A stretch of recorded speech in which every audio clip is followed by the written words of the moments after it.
Great lords once served the Scarlet Rot. Their bodies were colonized by fungus, and towering mushrooms served as their crowns. Odd, but there was a logic to their worship. For to rot is to die, then develop new buds and be reborn. It is a cycle of rebirth that comes to all equally. So it is that the Scarlet Rot is no mere disease. It has order. It is an outer god, and so many would serve as its vessels. Pests, scorpions, even a demigod. But there were those that would fight back, like the Dancer in Blue, a blind swordsman who was bestowed a flowing blade. And by fighting with the unrelenting power of water, he sealed away the Scarlet Rot. But the rot would eventually return, corrupting one of Marika's children at the very moment of her birth, setting in motion the events that would one day lead to the death of Caelid and the rotting of Aeonia. This is the epicenter of the Bloom, where Malenia once fought with Radahn. With the help of the Dancer in Blue, she had trained to resist the call of the Scarlet Rot. But in this fight, she was pushed to the brink and was forced to sacrifice her pride in order to win. She needed to kill Radahn and send on his soul, no matter the cost, so that the lion could become Miquella's consort. But Radahn was only weakened until we came to Caelid to finish the job.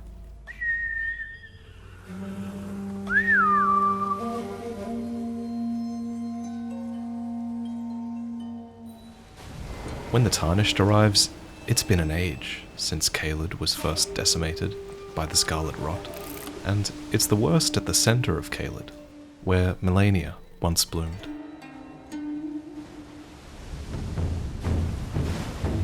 Here, an offshoot of Malenia's bloom rises, Millicent, a red phantom, instinctively driven, perhaps, to defend the Rot.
I think the version of Millicent that we fight here is a projection of herself, and herself is currently plagued by the Scarlet Rot.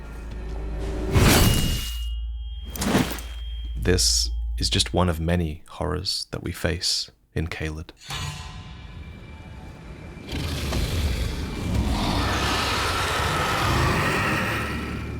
Even the drakes have succumbed to the Scarlet Rot.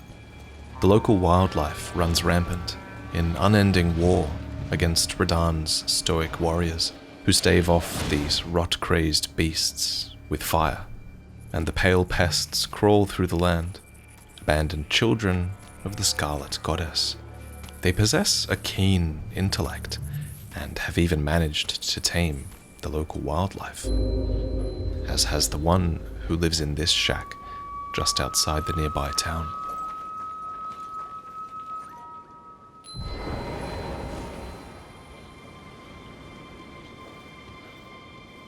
Oh, a pleasure to see you, a pleasure indeed.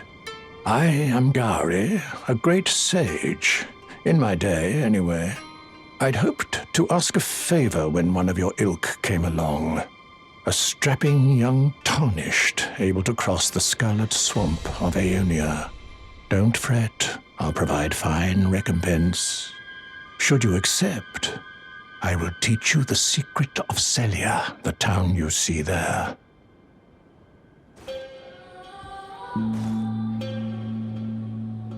Ah, then you are willing to lend a hand, are you?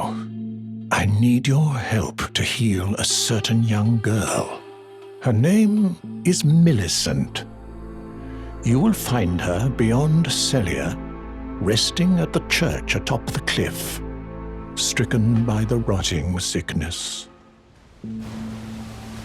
The rotting sickness that afflicts Millicent has no cure. When the Erd Tree flourished, even the demigods could not stave off its effects, despite their nigh godhood. But Millicent's suffering can be ameliorated.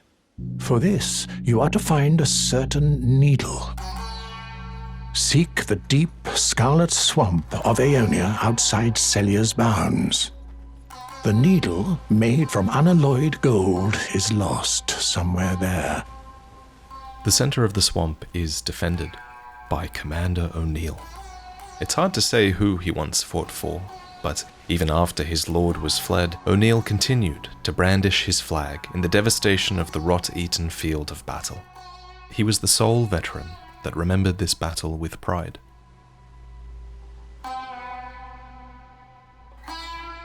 Perhaps his ability to resist the rot can be credited to a certain unalloyed needle. For here, Commander O'Neill refuses to die, even amidst the rot. Even though he has nothing more than the dead to command, at least until you come along.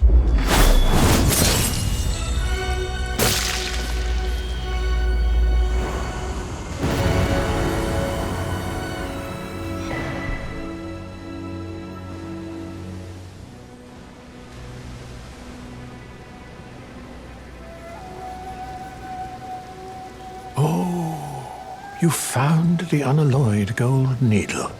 As promised, I've detailed the secret of Celia right here. Go on. It's yours. Now let me have a look at the needle.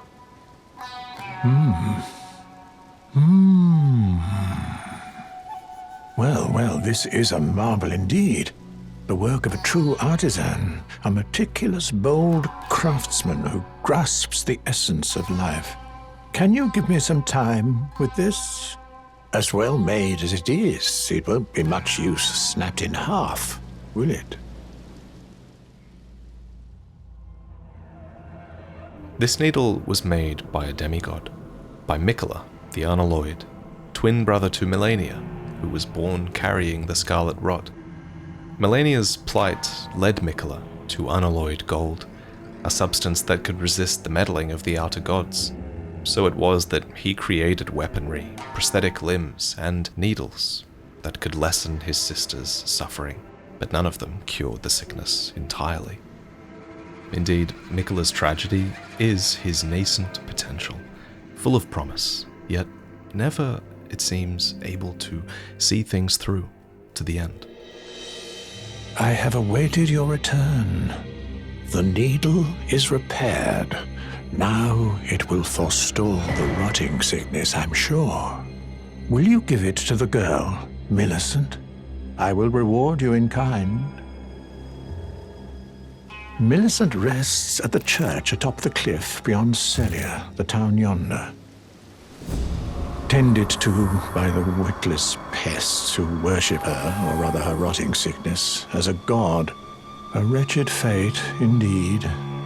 The poor girl, she never wished for any of this.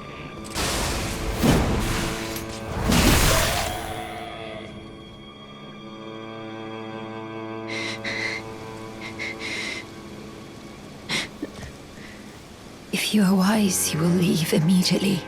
My flesh writhes with scarlet rot. You ask that I stab myself with the needle to quell the scarlet rot. But how? Never mind. I've decided I would rather trust you than simply continue to spoil from within. Would you mind averting your eyes for a moment.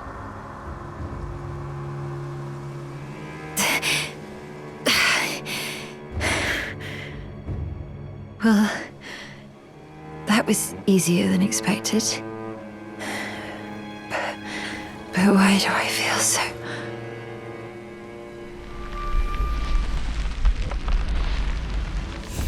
I hoped to see you again. My apologies for when last we met. I fainted before I could even thank you. Everything is as you said. Since inserting the needle, the scarlet rot has ceased to writhe. Even the nightmares have abated. And now, though I can scarcely believe it myself, I can move as I please. Not that I could ever truly repay you, but I would like you to have this. By way of thanks. A token though it is. I'm considering leaving. On a journey, with the needle buried in my flesh.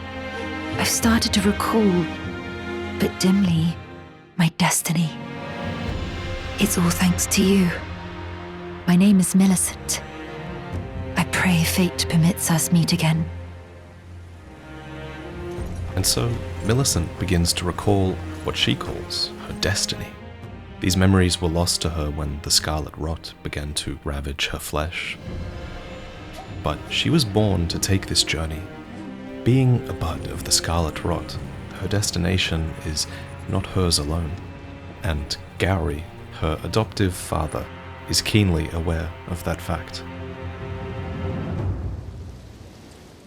Oh, hello again.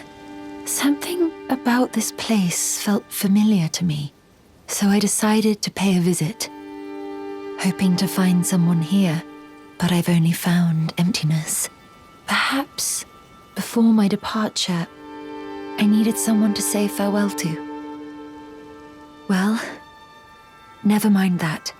I must focus on my journey, for which I have you to thank. I must stay strong.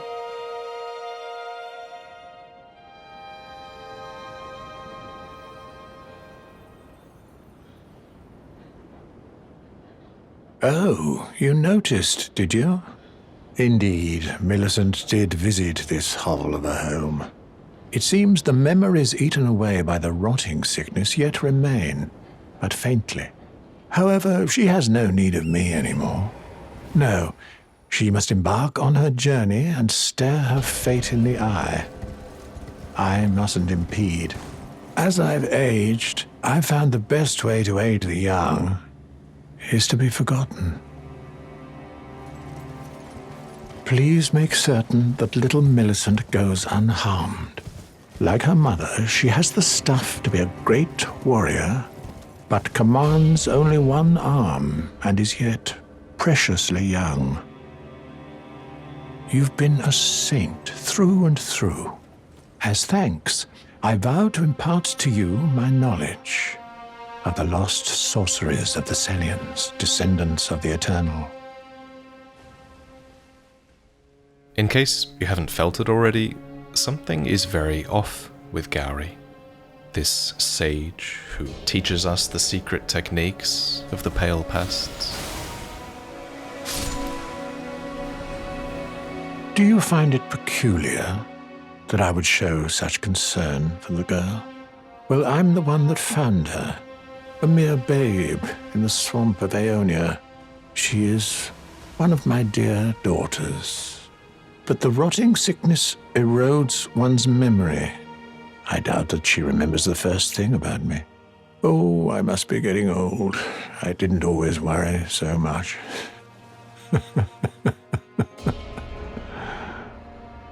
So, Gowry is Millicent's foster father. He's raising her in the image of Melania, in the name of the beauty she represents. But beauty means something very unique to him. The girl, Millicent, she is a bud, green and undeveloped, waiting to flower into magnificence. What a wondrous day that will be In truth, before her, I'd never seen a bard of such superior quality. She might very well outshine her sisters. Ah, we meet again. In truth, it's been smooth sailing for me. The scarlet rot has stilled since last we met. As such, I've been able to continue my journey. Though rather vexingly, I realized that if I still had my sword arm, I could have aided you in battle. Now I'm tracing the path Melania took after unleashing the power of the Scarlet Rot during her battle with General Radahn in the Caelid Wilds. I should like to meet her. This vanished woman. I think she's in the north, in the lands that lie beyond the Erd Tree. Melania did not make this journey alone. She was carried. After Melania's bloom, at the Battle of Aeonia, both sides were devastated. Radahn retreated to the Wailing Dunes, where the Scarlet Rot began to consume him from within. And Melania was unconscious, but Finlay, one of her surviving Cleanrot knights, began to carry Melania back to the Halig Tree, out of hostile territory. She managed the feat alone, fending off all manner of foes along the way. Melania's slumbering form was placed at the roots of the Halig Tree, and she would have nothing but the husk of her brother for company. As for Finlay, this act of unimaginable heroism seems to have ended in her death, for enshrined at the Halig Tree are her ashes. Perhaps she finally succumbed to the rot or her injuries, but she made it. As for the other surviving Cleanrot knights, some settled at the Shaded Castle, a fortification belonging to House Marai. For the head of that family, Malay Marai, venerates the Scarlet Rot and its goddess to come. The Shaded Castle is mired in a poisonous swamp. Perhaps it should come as no surprise that all of the sons of House Marai are sickly born, and that Malay Marai would be so beguiled by the goddess who was born into rot. There's a room in the castle with a portrait of Melania, and even what seems to be a collection of her old prosthetics, for it's said that when Malay Marai, Lord of the Shaded Castle, embraced this prosthesis, he claimed to feel the presence of his personal goddess. Malay's castle has been usurped, and Malay is in exile, so we take an arm from his collection and give it to the one who needs it most, just as Miquella did for Melania long ago. Are you giving me this arm? Thank you. I am in your debt yet again, I think. If the arm serves well enough, it might be possible for me to wield a sword again. When Millicent receives her new arm, we learn that she inherited her mother's swordsmanship. These arts were learned from the blind swordsman, garbed in blue. He was Melania's mentor, and he taught her how to strike like flowing water. He believed that just as still waters turn foul, stagnation leads to decay. Melania's prosthetic weapon came to symbolize many victories. So, when we report back to Gowry, we bring good news. So, you gave Millicent a golden arm replacement. This is a wonderful development. Thank you for your kindness.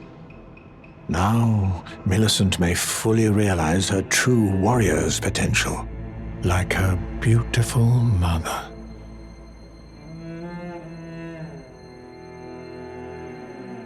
With a prosthetic limb, Millicent's journey can continue.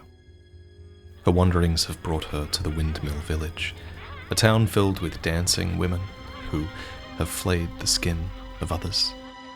The festival is an old tradition, one old enough for the Erd Tree to tacitly tolerate its endurance. We still don't know the specifics of their ritual, but there is a godskin presiding over it, making the implications of this place very dark.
The Scarlet Rot represents a horrific future for the lands between.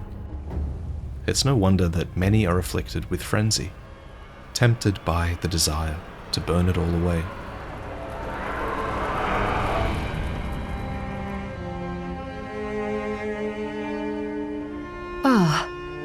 We meet yet again. The arm you gave me truly is a thing of wonder. It feels just like my own, even handling a sword. Perhaps it is foolish to say this to you of all people, but I am sure of my skill with the sword. Thus, I would have you call upon me in battle, should you ever have the need. It is the only way that I can express my thanks.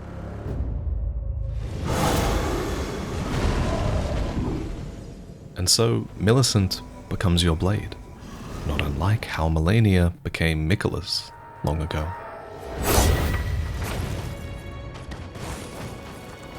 Our journey continues into the Forbidden Lands, where Finlay carried Malenia through the mountaintops, alone. To think we'd meet in such a place. What could your purpose possibly... No, I know well enough who you are. And what I know is good enough for me. Call upon me again, in battle, should you have the need. I'm searching for a fort to the north of the ruins. I heard the master of the fort was given a medallion that allowed him to visit the Haligtree. Indeed, I believe that is where Malenia will be found. The Haligtree is hidden somewhere in these northern lands. Here, at Castle Sol, Miquella tried to resurrect Godwyn, his brother whose soul was eviscerated by destined death. In return for their prayers, it seems those at the castle were to be given access to Miquella's Haligtree, but they would never set eyes upon it, for the ritual failed.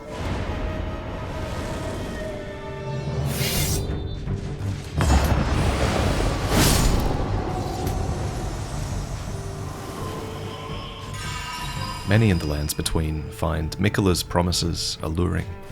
I'd argue that Commander Niall was one such man, for he was given half of a medallion that would have opened a path to the Haligtree had he acquired the other half. In the end, Niall had nowhere to fade away to, and so refused to die. Again, until you came along.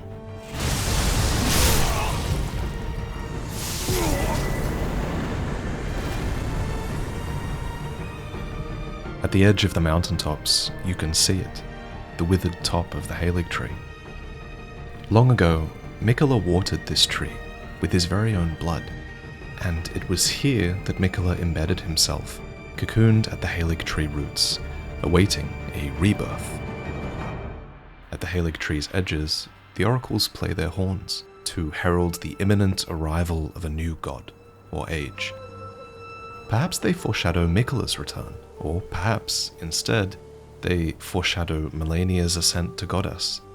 The rot here certainly makes that seem more likely.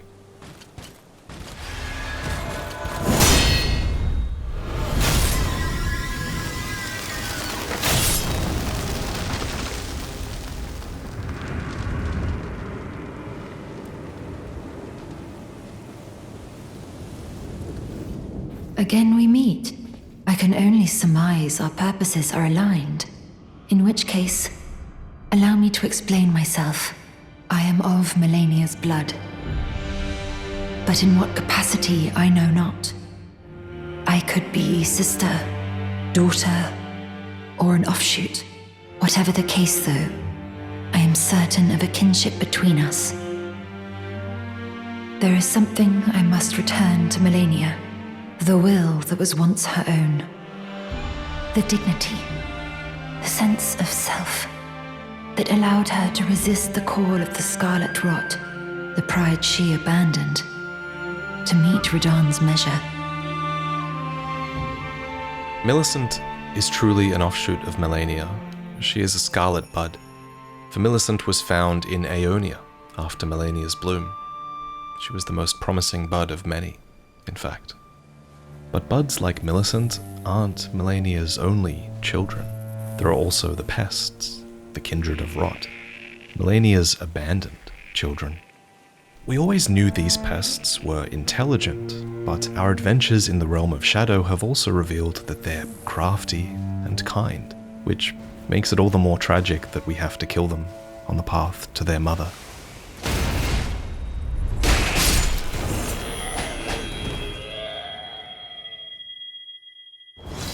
Here, at the now rotten roots of the Halig tree, Melania withers away. Mikola made a choice to divest himself of everything and ascend as a god at any cost. And now, you too make a choice to save Millicent or betray her. You can return to Gowry here for his counsel one last time.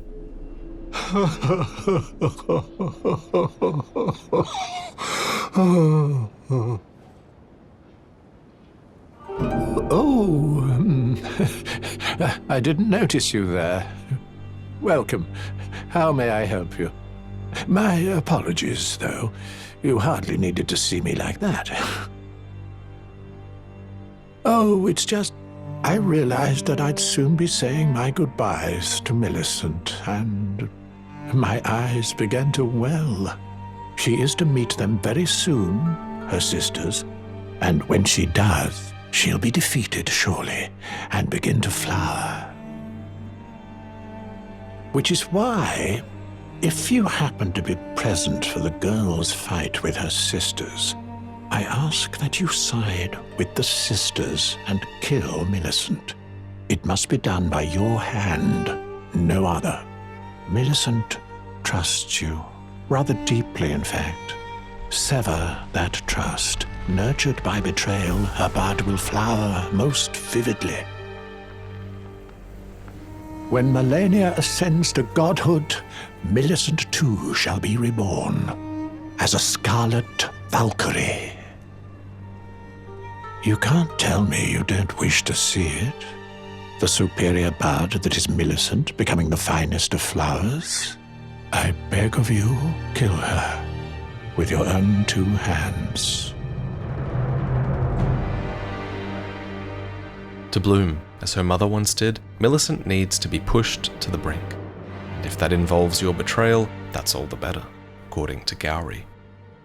He trusts in your desire to see Millicent follow her path to its true end, to the same bloom that Melania's path ended with. Perhaps he also trusts that she won't be able to defeat her sisters, even with your help. But he's wrong.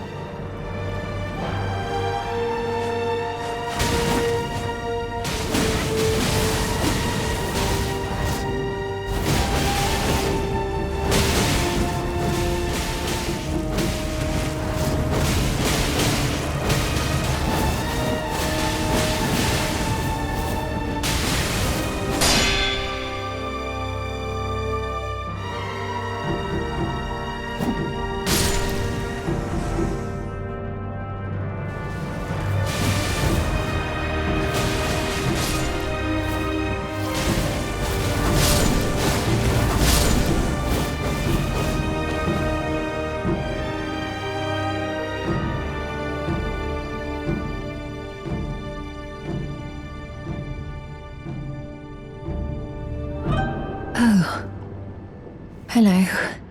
Thank you for lending your hand. Without your help, I could not have defeated that quartet. I feel as if I've been in your debt from beginning to end. Thank you. With your help, I was able to live as my own person, if only in passing. But this is where things end. I paused to even tell you, but I took out the needle myself. Tell whoever put you up to this that if I am to flower into something other than myself, I would rather rot into nothingness as I am. Please, let me pass alone. The scarlet rot writhes now, worse than ever. Soon, I won't be more than a mound of flesh, curse-laden. Untouchable. I wouldn't want such a thing to bring you harm.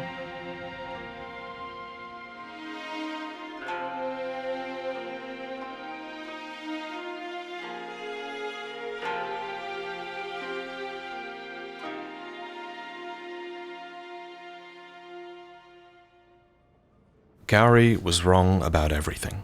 For Millicent exceeded even her mother's calling. She accepted defeat, instead of allowing the scarlet rot to thrive in the name of victory. Tragically, she accepts death in the roots of the Haligtree, right before meeting the mother she so desperately wanted to know. But in a way, Millicent knew Malenia, because she came to know herself, and unlike her mother, she even died with her dignity, and she withered away for her own sake, not for Gowry, an outer god, or an Empyrean. Malenia, on the other hand, holds to the remains of Miquella's husk, before waking from a dream that she's been having for God knows how long.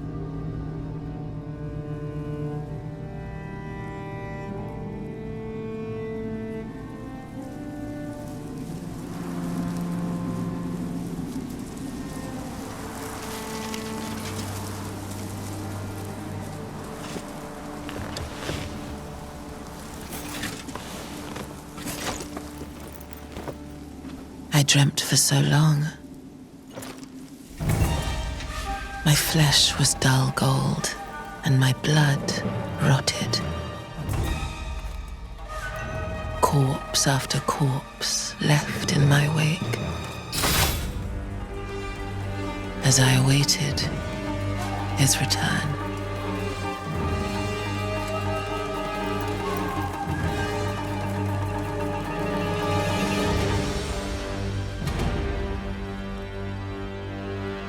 Heed my words. I am Malenia, Blade of Miquella.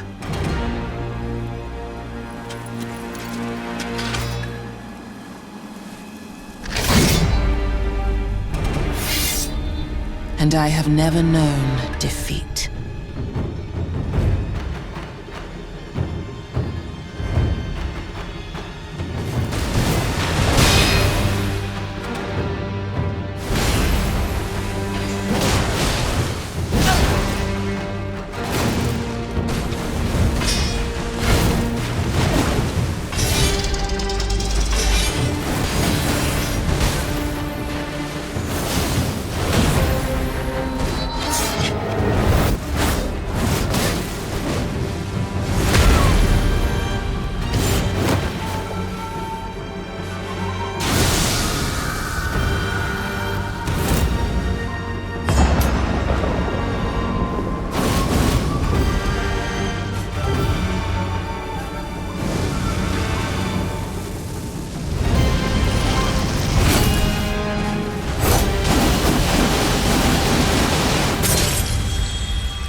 Here, at the Haligtree roots, Malenia falls for the second time. This is where it should have ended for you and Radahn. But Malenia fights for her brother, Miquella the Kind. In this place, Miquella gave up his own blood to create a haven for the meek and the downtrodden. So it is that his followers' hearts belong to him, and they will give everything for Miquella. Wait.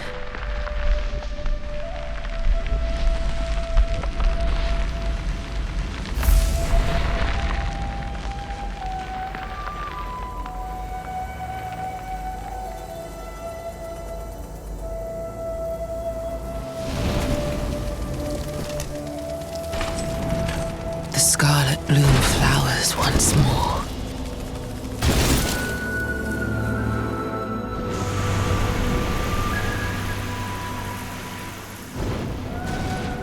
You will witness true horror.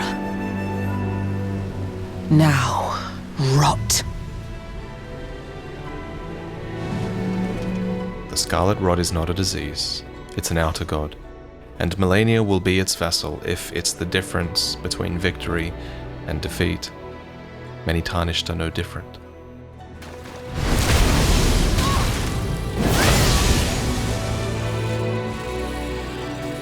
With the needle buried in my flesh, I've started to recall, but dimly, my destiny. There is something I must return to Malenia, the will that was once her own, the dignity, the sense of self that allowed her to resist the call of the Scarlet Rot.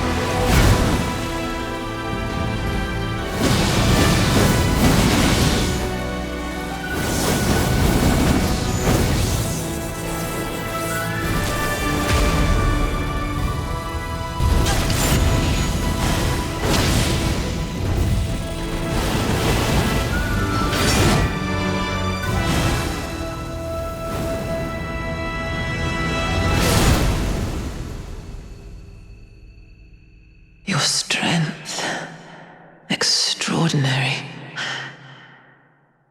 The mark of a true lord.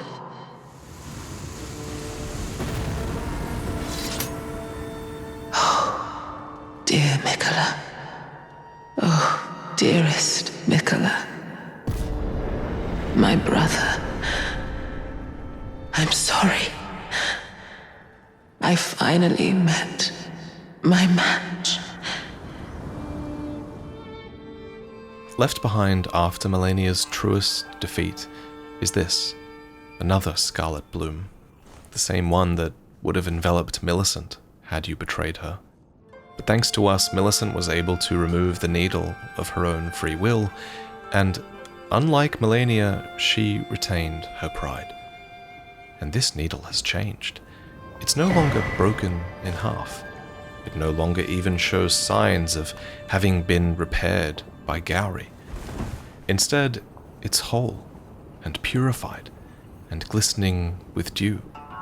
This is what Millicent wanted to return to her mother. Proof that pride could be kept in death, even in her, a vessel of an outer god. Thus, with the return of this needle, so too is Malenia's dignity returned. Thank you. I will not forget what you did for me. Perhaps Malenia is still conscious in there somehow. In exchange, we receive a different needle. Another of the needles that Miquella crafted to ward away the meddling of outer gods. Perhaps a prototype embedded at an earlier time. Alongside it is an ancient dragon's scale, one that can lightly twist time. Many such scales were hoarded in the Halig tree. Perhaps Miquella thought that they could help his sister. Indeed, the scales that twist time are the key to finishing the unalloyed gold needles, and it's possible this was given to you as a clue. The truth is, the only way to remove an outer god's influence is to ward it off before you've even become their vessel. So it is that the unalloyed needle must be inserted somewhere beyond time. For Amazula. A place imbued with the power of the dragons that twist time. A place that the Tarnished could reach, but Miquella and Malenia did not. In the end, we too become immune to the influence of the frenzied outer god. Thanks to Miquella, to Malenia, and Millicent.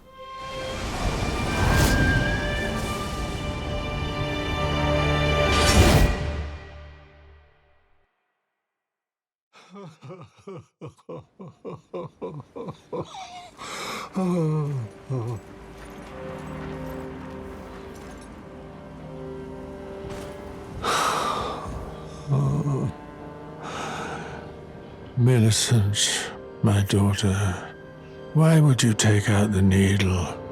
You were so close, so very close, to becoming the fairest of all flowers. Would you disown us, too, as your mother did? We, children of the Scarlet Rot. Gowry has been an agent of the Rot God the entire time. an envoy, its spawn. Millicent. Melania. Do you detest us so utterly?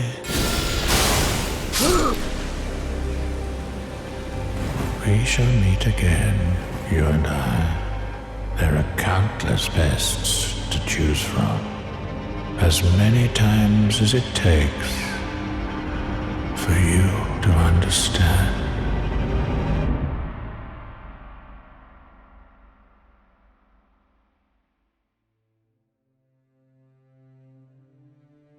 So this was our player character for this story, and this is their displate, a metal poster of a frenzied samurai standing against a scarlet backdrop.